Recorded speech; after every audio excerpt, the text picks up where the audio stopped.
Chapter 12. I'm fine. EJ was knee-deep into a case, keeping him occupied. Jay and Aaron had recently broken up. Bunny had roped her back into bad habits, and Jay's constant warnings brought Aaron over to the edge. She let him go before she could bring him down with her. Jay was left angry and confused, especially since she just quit everything without giving anyone a proper explanation. She wouldn't answer him or Voight, which definitely rang a bell in their minds. She crossed a line, and she didn't want them to know. Intelligence was pursuing a heroin kingpin, which asked for their complete focus. They brought in the man's brother, hoping he would lead them to the kingpin himself. The team was working with a man down as Aaron left an empty seat in the bullpen. But they were making it work. Jay thought about calling Emerson and ask her if there was something she could do. Aaron wouldn't listen to him, but maybe she would listen to one of her oldest friend. But there wasn't time for him to explain everything, so he just went ahead with the case. The next morning, as Emerson went into work, she had a bad feeling. She didn't know what it was exactly, but it was one of those days where you feel like you should have just stayed in bed. Emerson wished she did. It had been weeks since she'd spoken to Aaron, and she was getting worried. The detective sent her a few texts here and there, asking her to hang out or to go out with her. But Emerson was always on shift whenever she asked. It was starting to bug her, and she wondered if that was the bad feeling she had. Emerson wanted to ask Jay about it, figuring Aaron's boyfriend would know if something was up, but she never actually got around to do it. She tried shrugging it off as she grabbed herself breakfast, knowing she couldn't be unfocused on the job. Jay had Mouse, their tech guy, ping Aaron's phone before his day at work started. Her location pinpointed at a bar, so he drove straight to it and waited for her to come out. He confronted her about her furlough that ended the day after, trying to convince her to come back, do things right.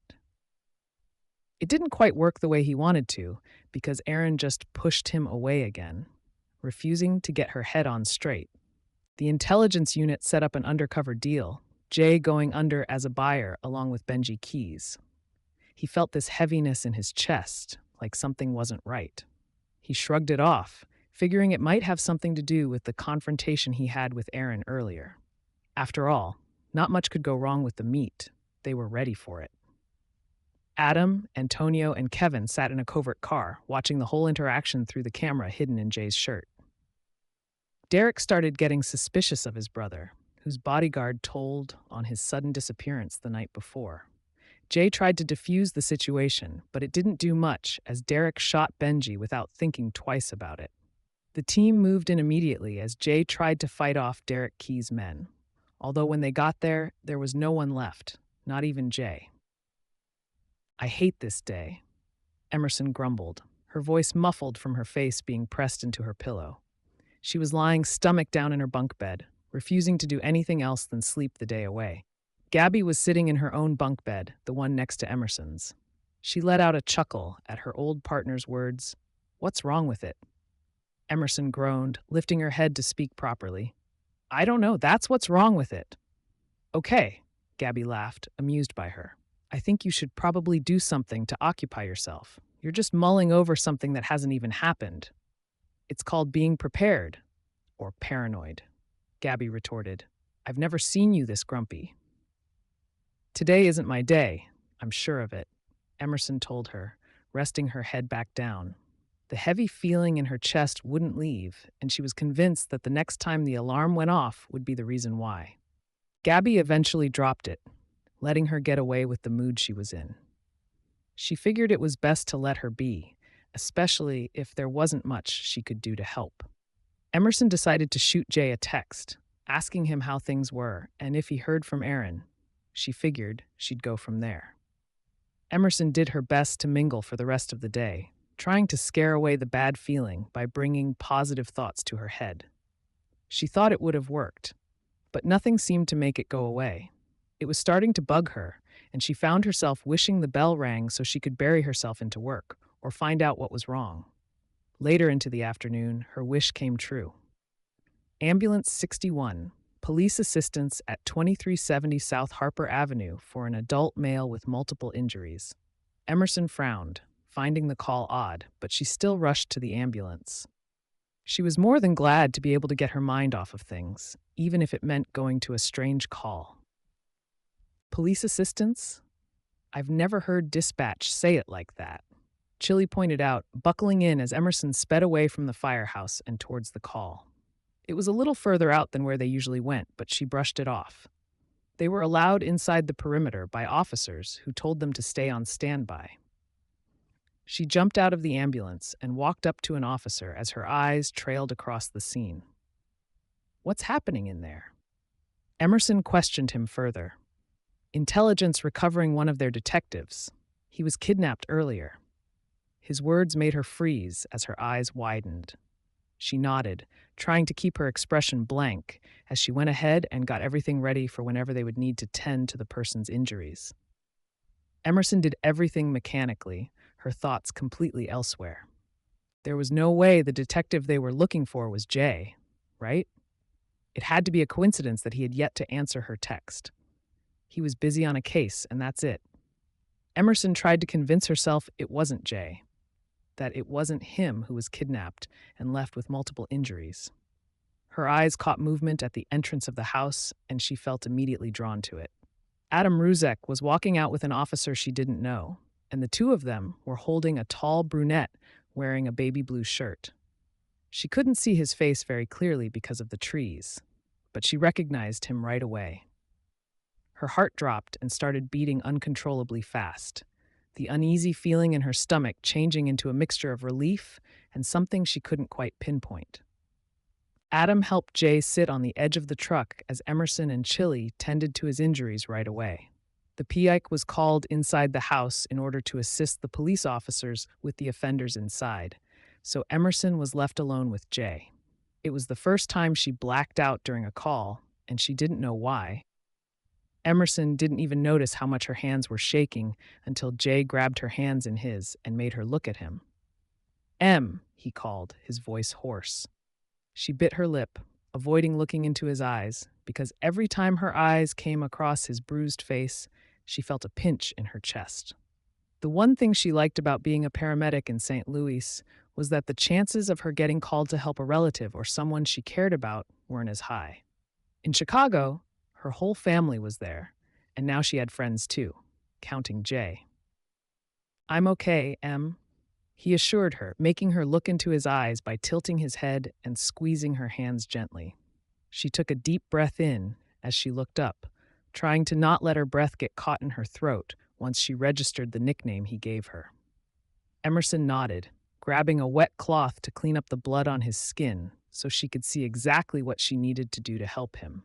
After a few seconds of silence, she cleared her throat.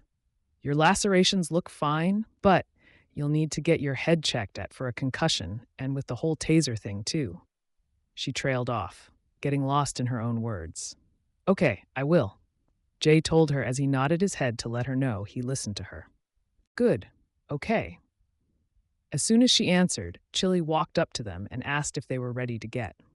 Chili jumped in the back with Jay, leaving Emerson to close the door and get behind the wheel. The paramedic took a couple of deep breaths, trying to push away the feelings she didn't know how to make sense of yet. After shift, just like a lot of the first responders in Chicago, Emerson found herself at Molly's with a need to unwind. She went straight to the bar and ordered herself a beer. For the first few minutes, she sat and drank by herself. Halfway through her beer, she noticed Kevin, Adam, and Will sitting at the other end of the bar. Grabbing her bottle, she stood and went over to sit with them. "Hey," she greeted them, not as cheerful as usual. They turned to her, warmly returning the greeting. "So, Jay's gonna be all right?" she questioned. Will chuckled, looking at the three of them and noticing the same look on all of their faces. "Guys, don't worry. Jay's gonna be fine. Thanks to the paramedics that brought him in." Will trailed off, winking at Emerson, who rolled her eyes in response. "He's going to be discharged from Chicago Med tomorrow on medical leave. Yeah. I tell you, what Jay went through, it's a hell of a way to get a week off." Atwater stated, earning a chuckle from all of them. "He knew it. He knew what he was doing." Will laughed. Adam grabbed a shot, raising it up. "Hey, to Halstead." "Halstead," everyone repeated, raising their glasses and taking a sip of their drinks. Emerson ended up being more than glad she went to Molly's that night because it helped her ease her nerves. She knew she cared for Jay. After all, they built a good friendship in the few months they knew each other. But she didn't know quite how much she cared up until she saw him badly beaten up. She was worried about him, even though she knew he was going to be fine. Plus, she heard it was Aaron who saved him. She was glad she did, because even though Emerson still had no clue what was going on with Aaron and Jay, she figured the two of them had some things to work out. As a friend, she was worried about them.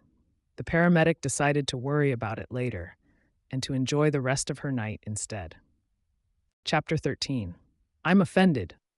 So then I called him Groomzilla, which Chili seemed to think was hilarious. Emerson went on about her day, telling her friend about the call she got earlier. The two were sitting on his couch, drinking beer and simply hanging out. Jay was bored, and after a long day at work, he decided to ask her to come over. She gladly did, since she had nothing better to do anyway. After Jay's kidnapping, they hadn't seen each other much up until he decided to call her and ask for advice. Emerson immediately asked him what was happening, and he finally explained the whole Aaron situation. Emerson was surprised to hear that they split up, as she knew Jay was one of the good things Aaron had going on in her life. But she also knew how manipulative Bunny could be, so she wasn't too surprised to hear what she did. Jay and Emerson got closer throughout the week, talking more than they used to and relying on each other for support and advice. She was glad to have this kind of friendship with someone in Chicago. It made her feel more at home. Jay chuckled at her words. Groomzilla? How original of you. I know, right? She laughed, swallowing a sip of her beer before turning to face him. Emerson licked her lips before taking a deep breath in. So, how's Erin doing? I haven't spoken to her much. Truth was, she didn't want to be intrusive. She knew Erin was having a rough time from what Jay told her, but she figured that if her friend didn't tell her, she shouldn't meddle. Maybe reaching out to Erin would be the way to go. She decided to send her a message later. Doing better. Voight has her living in his spare room, doing regular drug tests. She's almost back to her old self, still adjusting, but she's getting there. Jay told her, seeming quite neutral about the words coming out of his mouth. Good. Do you think there's a reason why she hasn't told me? She questioned, worried she might have done something wrong or assumed they were closer than they truly were. Jay sensed her worry, so immediately he shook his head. I don't think there is. He shrugged. You know Erin, she keeps a lot to herself and doesn't really open up unless you get her to. She knew he was right, and it felt good to her to hear it. She thanked him sincerely, smiling at him. So now that she's back, Emerson trailed off, unsure what she was truly asking. She's back, and it's good, so we'll see what that means for us in the long run. Jay admitted, once again his tone not letting out much. Emerson felt her heart drop in her chest, but she refused to let herself visit and understand that feeling. Good. Emerson forced a smile, avoiding his glance to look at the television. Game's back on, she pointed out, turning towards it instead of facing Jay. His eyebrows furrowed, confused, looking at her with a slight smirk on his face. He brought his bottle to his lips, mumbling out before taking a gulp. You a hockey fan? Emerson jokingly scoffed. I got Canadian blood. Of course I'm a hockey fan. She truly was. Her father always made her watch the games with him. It slowly became a family tradition, and Emerson loved it. Jay swallowed his beer, chuckling. Canadian blood? I knew you were too polite to be all-American. She faked a gasp and slapped his arm. What is that supposed to mean? I mean, to insult a guy you called him Groomzilla. He trailed off laughing as she pouted and crossed her arms over her chest. Come on, it's a compliment. Yeah, right. She rolled her eyes, uncrossing her arms as she flashed him a smile. My brother wants to come down to Molly's sometime to meet everyone. Emerson trailed off, speaking again before he could, as she observed a smirk growing on his lips. I'm going to tell him not to, at least not for your sorry ass. Jay laughed, waiting a couple of seconds for his laughter to die down before answering. I know you were trying to insult me, but all I got from what you said was that you told your family about me. He sent her a sweet smile, his head tilted to the side as he looked straight into her eyes. He noticed a slight blush rushing to her cheeks as her eyes completely avoided his. Jay had to admit that the sight instantly brought him a rush of pride bubbling up in his chest. Just so you know, I was speaking in general. I didn't speak about you in particular, she pointed out, the words coming out mostly mumbled as she brought her beer bottle up to her lips. Jay simply laughed at her words, nodding his head with raised eyebrows as if to let her know that he didn't believe her for a second. Stop looking at me like that, she mumbled again, pressing her hand on his chest to push him away. He lowly chuckled, a surprised expression coming over his features. Like what? His voice cracked from his chuckles, the sound making her smile from ear to ear. She shook her head, refusing to answer him. Just focus on the game. I want to know who wins so I can shove it in my father's face. A breathy laugh escaped Jay's throat, who turned his head towards her.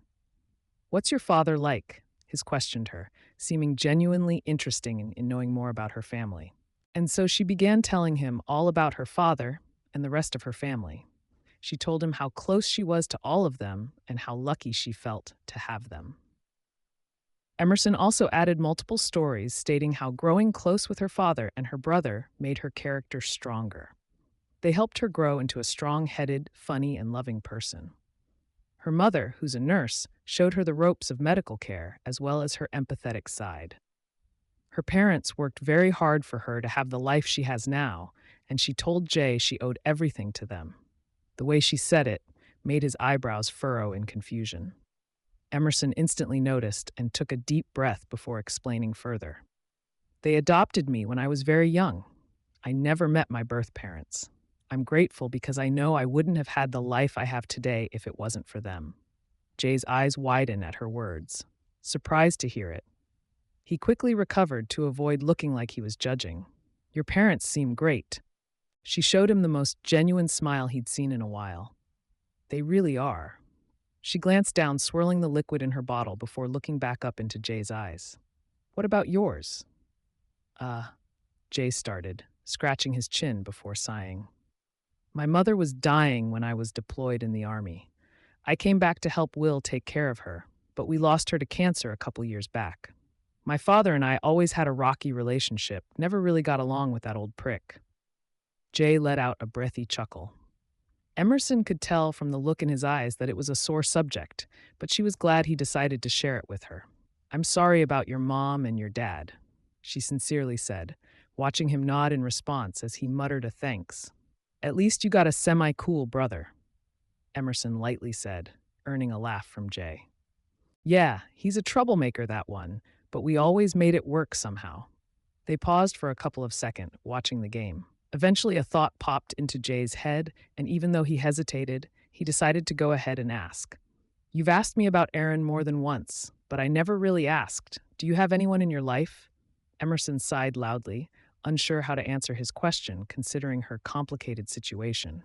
No, I don't have anyone, she spoke, her tone so low that she wasn't sure Jay even heard her. Emerson knew he did when he turned his head towards her, listening intently to every word that came out of her lips. I consider myself a romantic, though. I love dating and I love, but I'm taking a break from it at the moment. Oh, Jay teased. That sounds like trouble. She playfully scoffed. You do not know me if you think I'm trouble. Emerson pointed a finger at him as she chugged down the rest of her beer. All right, I gotta go. All this talk with you is making me sleepy. I'm offended. He placed a hand over his heart, gasping. Emerson laughed, putting her beer bottle on his counter as she made her way out of his apartment. He quickly got up and followed after her, walking her to the door. She opened it, but stood in the doorway, turning to face him. Jay grabbed the door and leaned against it, keeping it open. Thank you for tonight, Jay. I had fun. Whoa, you had fun with me? Jay joked, making her roll her eyes. I had fun too. You're pretty great to have around. The wink he sent her made her blush without even realizing it, as she returned the compliment. Yeah, you're not too bad either. They stared at each other for a couple of seconds, unsure what to say next exactly.